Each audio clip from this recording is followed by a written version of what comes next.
So here's an old Whizzer that I restored for a friend of mine.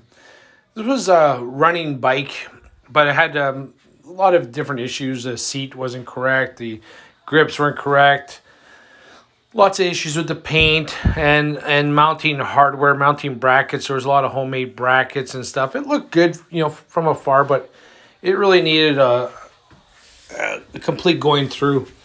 So we took it all apart, sent the motor off to a buddy who went through it. I polished everything on the bike as far as aluminum. Anything that was aluminum, it got polished.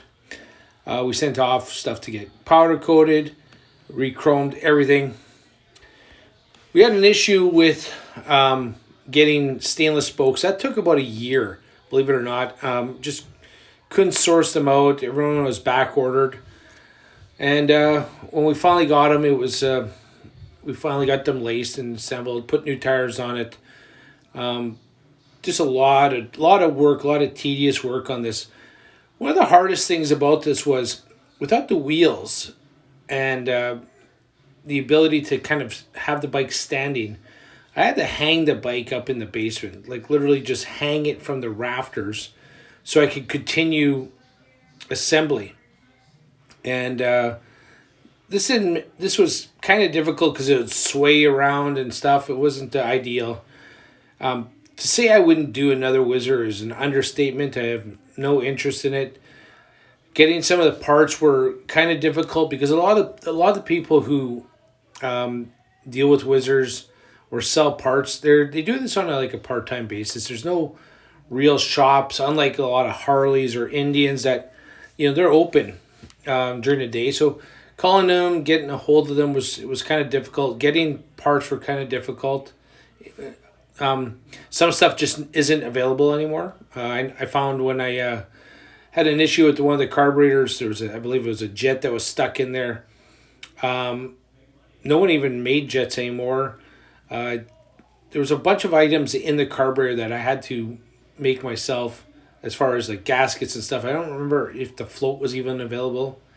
But regardless, we got it back together slowly but surely. The motor and its mounts is kind of a little difficult without scratching anything. It's a 3-part mounting bracket, and the motor kind of just sits. It has to be in just the right spot, and it's tight. It's very tight against the head.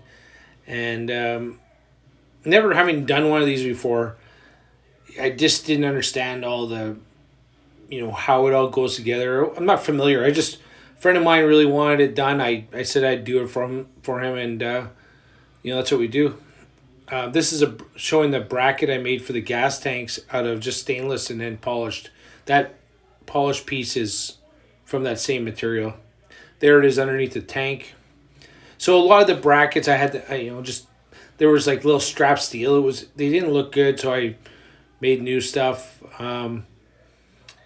Over and above it all, we got the rims powder coated white. So it really, some white and red accents. It looked really good. We were still dealing with trying to find the correct seat for this bike.